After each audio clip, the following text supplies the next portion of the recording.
अस्सलामुअलैकुम।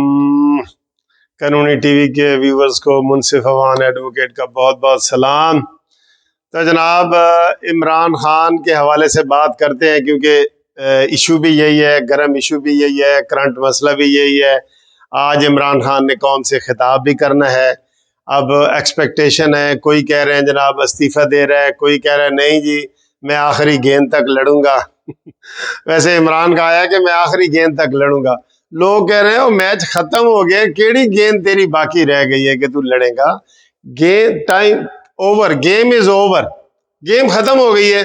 तो बस अब तुम पिच पे बैठे हो, टीमें चली गई हैं, तेरे खिलाड़ी खुद तुझे छोड़ के चले गए हैं, तो कौन सी आखिरी गेंद है? क्यों, खुदा के लिए जरा होश में आओ। और अदालत से वो कहते हैं ना, जुडिशियल एक्टिविज्म जारी हो गया है। आज हमजा शहबाज ने भी अभी अदालत का रुख किया है। देखें, ये ऐसे काम है जिसमें अदालत में हमें नहीं आना चाहिए। पार्लियामेंट इज सुपर, पार्लियामेंट अदालत से ऊपर होती है जो कानून साजी करती है। लेकिन कल मजबूरन सुप्रीम कोर्ट को फैसला करना पड़ा इमरान खान आपके खिलाफ, क्योंकि आपने नाजायज तरीके से असम्बलियां तोड़ी, नाजायज तरीके से करारदाद मुस्तरद कर दी और नाजायज तरीके से बहाना किया कि अमेरिका खत के पीछे है और ये है वो है। आपको जब पहले आपने उसको 20 दिन अपनी जेब में खत को रखा, जब आपने देखा कि मेरे इत्तेहादी मुझे छोड़ गए हैं, आपने कहा जी ये रखो जी। ये सीधी सीधी हमारी पंजाबी जबान में रौंदी होती है, रौंदी रौंदी डालना या गड़बड़ करना। ये अदालत ने भी कल यही कहा है कि इसमें बदनीयती शामिल है। स्पीकर की भी असेंबलियां जो तोड़ी हैं वो भी, देखें कितना बड़ा सुप्रीम कोर्ट को बीच में आना पड़ा है। ये नहीं होना चाहिए था। ये आप अगर आराम से काम करते, ये ना होते।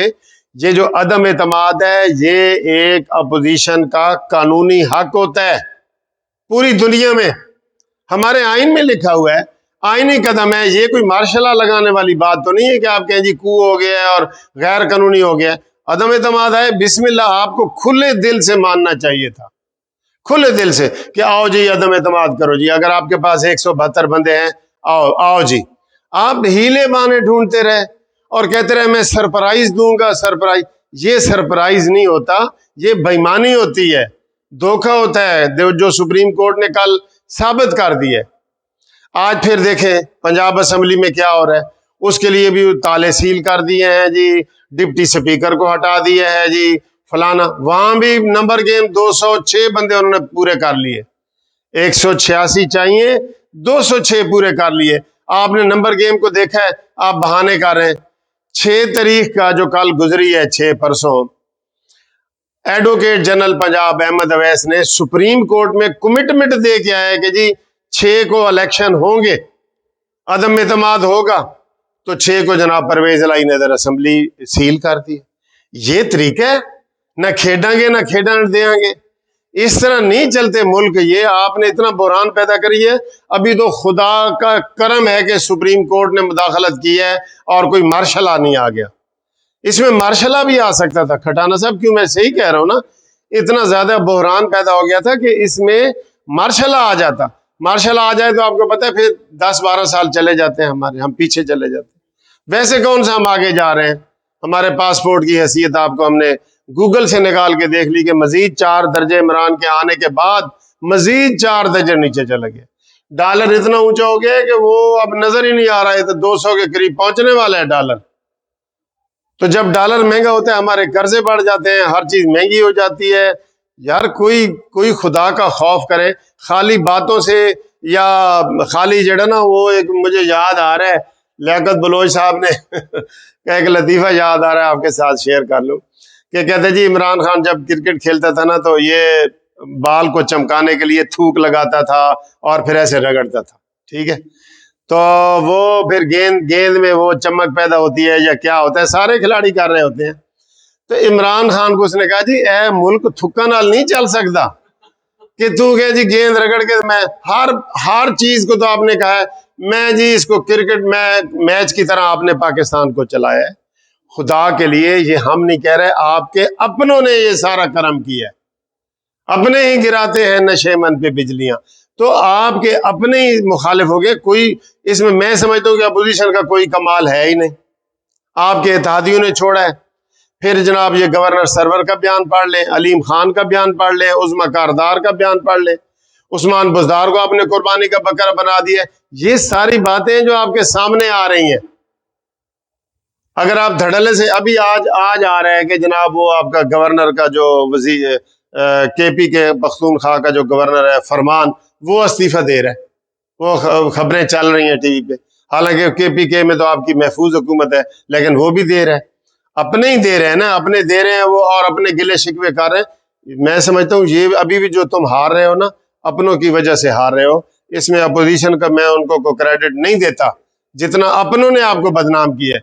ये फर्क का किस्सा किसने छेड़ा है? अलीम खान ने कहा जी कि एक डीसी को 3-3 करोड़ रुपए का तबादला किया जाता था। ये तब्दीली थी या तबादला था, ये तो बता दे जरा। मुझे तो लगता है ये तब्दीली जो आपने कही थी, ये तबादला ही निकला है, क्योंकि उसके जो निकल रहे हैं ना सबूत सामने, कि उसने तो जनाब हद ही पार कर दी है। प्राइवेट जेट में बैठ के वो उसको जनाब भेजा गया बाहर, उसकी तस्वीरें वायरल हो रही हैं। और वो आपने खुद एक तकरीर में कहा है कि बुशरा बीबी की सहेली फरा को निशाना बनाया जा रहा है। तो क्यों आपने आपको नहीं पता कि ये क्या हो रहा है? असल बात यही है कि कल को निकलेगा कि आप भी इसमें हिस्सेदार थे। और आज सूबाई असेंबली में भी ये परवेज लाई की वजह से सुप्रीम कोर्ट आना पड़ा। आप अभी मैं उधर से पेश होके आ रहा हूँ, वहां पे चीफ जस्टिस अमीर भट्टी साहब के पास केस लगा है कि जनाब असेंबली का इजलास बुलाया जाए। जब ये हालात हो जाएं, सुप्रीम कोर्ट को कौमी असेंबली के लिए मुदाखलत करनी पड़ी, 9 डेट दी उसने कल की, और अब ये जनाब सूबाई असेंबली के लिए भी आप अदालतों को घसीट रहे हैं। तो फिर इसमें हमारा अपना कसूर है ना। इसमें बिल्कुल ये होगा कि ये आर्टिकल 6 में सारे आती हैं, ये चीजें आपको बाद में पछताना पड़ेगा। और फवाद चौधरी जैसे तो आपने मुशीर रखे हुए हैं, जो कौन सी गवर्नमेंट में नहीं रहा, मुझे बताया जाए कौन सी गवर्नमेंट।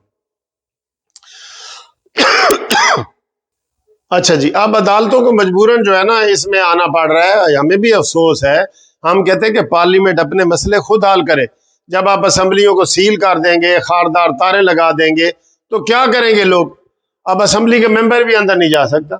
अब मैं वकील हूँ, हाई कोर्ट में मुझे कोई जाने ना दे, मैंने क्या केस करना है?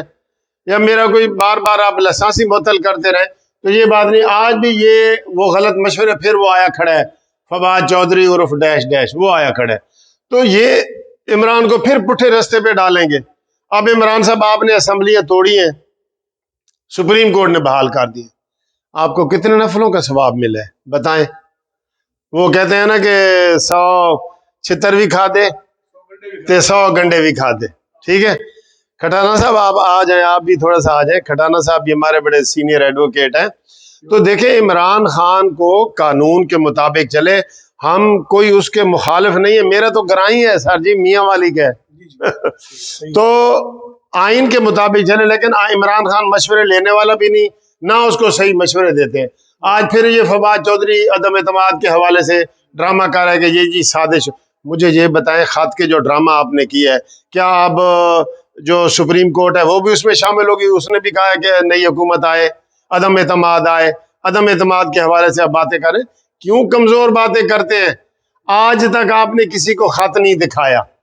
कल सुप्रीम कोर्ट ने कहा जी खत दिखाएं, अटॉर्नी जनरल ने कहा जी कि मैं नहीं दिखा सकता। नहीं, उसके ऊपर तो बकायदा एक जुडिशियल कमीशन बनना चाहिए जो कोई एविडेंस लेके उसको पता करे कि खत की क्या इसमें है। लेकिन apparently on the face value of the record जो है वो लग रहा है कि वो एक कंकॉक्टेड। हाँ, कंकॉक्टेड है। कंकॉक्टेड का मतलब है फेक है, फेक। तो इस तरह की चीजें इमरान खान, खुदा के लिए पाकिस्तान से मत खेलो। ये क्रिकेट का खेल नहीं है कि तुझे दोबारा एक दफा आउट होगा तो दोबारा आ जाएगा, हैं जी, या अंपायर ये खुदा के लिए ऐसे ना करो, ये मुल्क के लिए है। तो हम जनाब कानूनी टीवी चैनल के दोस्तों को सलाम पेश करते हैं, और उधर टीवी पे फवाद चौधरी आया खड़ा है गलत मशवरे देने के लिए। तो ये सैफुल्लाह खटाना साहब है। सही मानों में बेहतर और नेक नियति पर मशावरत दी जाती तो आज ये हालात इमरान खान को फैसला करना पड़ते। लेकिन जिस अंदाज में ये सारा मामला हुआ है और सुप्रीम कोर्ट का फैसला आया है, सुप्रीम कोर्ट के फैसले ने ये साबित कर दिया है कि तमाम जो है अनकॉन्स्टिट्यूशनल ऑर्डर थे, अनकॉन्स्टिट्यूशनल वे पे, गैर कानूनी तौर पे ये सारे मामला जो है वो चलाए गए, और जो मशीर थे उन्होंने गलत मशवरे दिए।